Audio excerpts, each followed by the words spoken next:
So how do you pray tahajjud?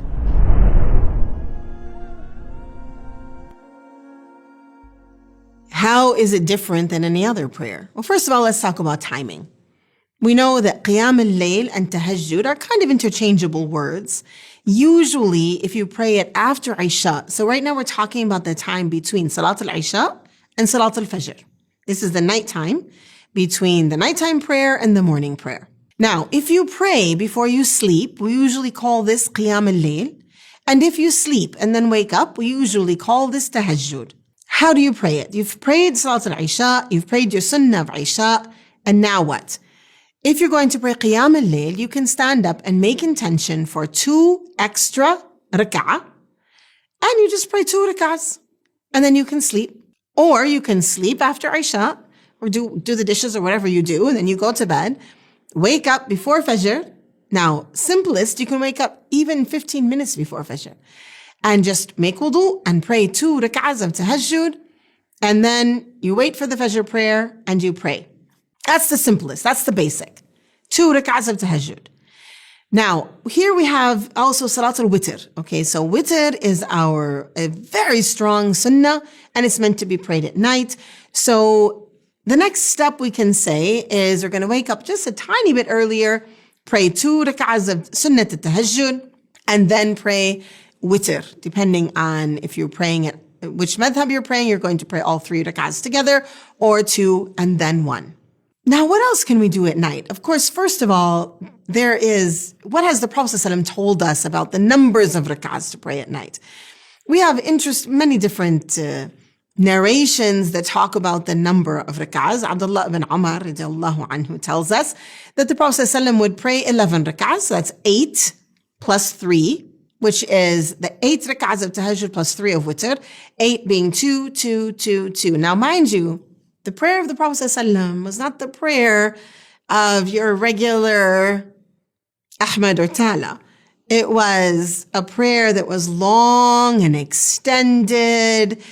So we don't need to hold ourselves to 8 rak'ahs. What we need to think about is the time at night that we want to pray. And I really want to emphasize thinking about habit growing. So think about, I'm going to do 2 rak'ahs. I'm going to start with 2. Then I'm going to do 4. And then I'm going to do 6. And then I'm going to do 8.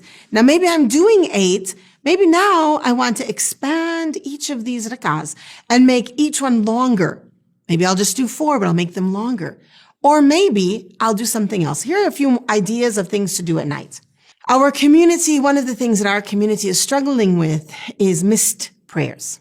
Many Muslims today, unfortunately, have a lot of farad prayers that we have missed. One really beautiful way to use the night is to make up your farad prayers. So to say, well, you know what, when I was 14, I should have been praying, but I wasn't. When I was 15, I should have been praying when I wasn't. I'm just going to do what I can to make up these prayers. Now, for some people, they get really serious about it. They print out a paper and they start marking off the prayers so that they can reach a point where all these prayers are made up. And they do it at night. That's a time when things are quiet. If you're praying anyway, it's just easier, really, to pray a full day of qada rather than rak'atain, 2 rak'ahs, 2 rak'ahs, 2 rak'ahs. But either way, whatever you want to do, it is beneficial to pray at night. Now, what should these rak'ahs look like?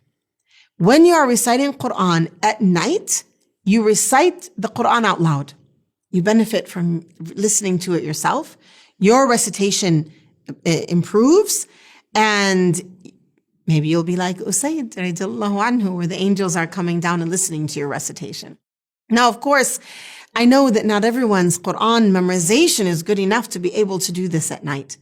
So in the Shafi'i madhab, you can set the mushaf in front of you you can get a music stand, a cheap music stand from anywhere really.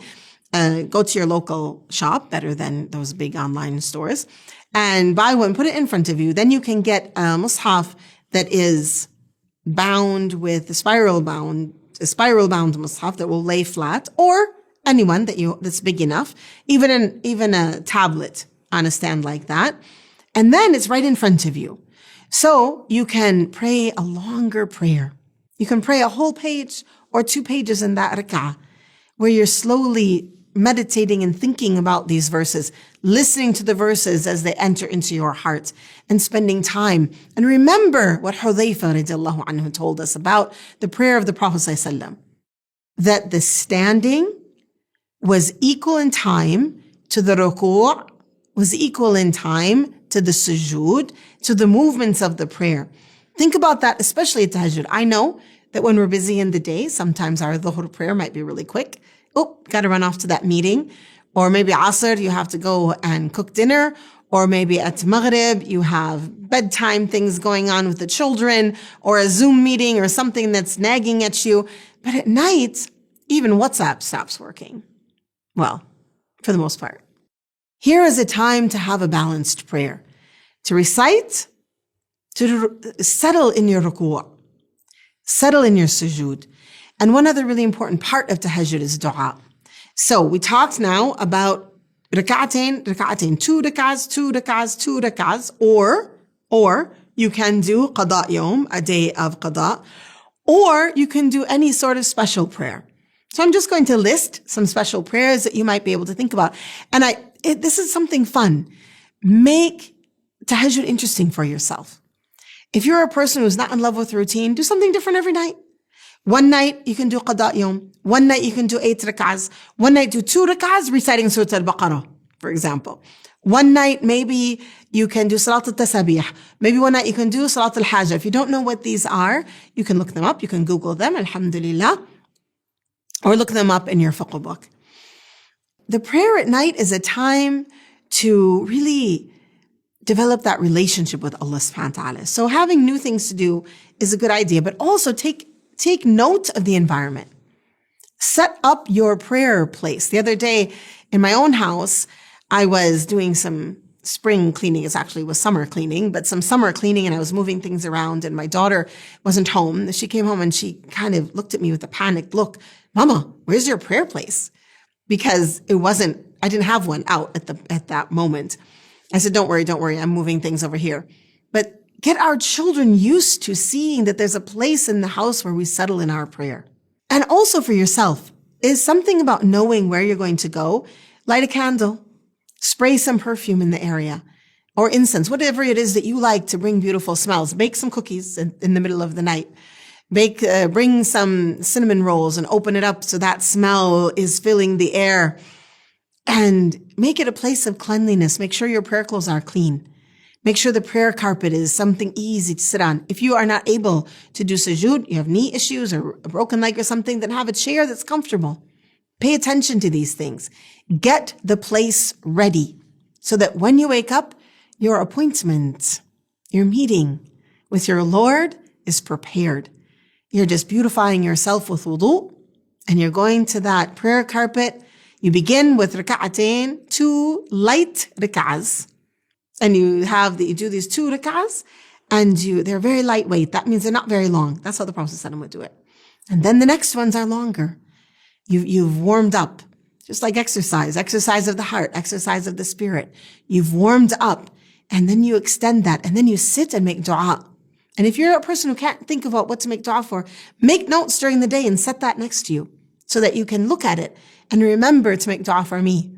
Remember to make dua for our ummah. Remember to make dua for your children, your family, for all of the people that you know and don't know. That Allah subhanahu wa ta'ala will guide, support, help, cure, send His mercy down, forgive all of those that we love, and those that are close to us and those who are far. And make tahajjud and pray for ourselves that we make tahajjud a habit for us, that prayer becomes the thing we long for and hope for and enjoy deeply. Allahumma salli wa sallam wa barik ala Sayyidina wa Nabiyyina Muhammad walhamdulillahi Rabbil Alameen.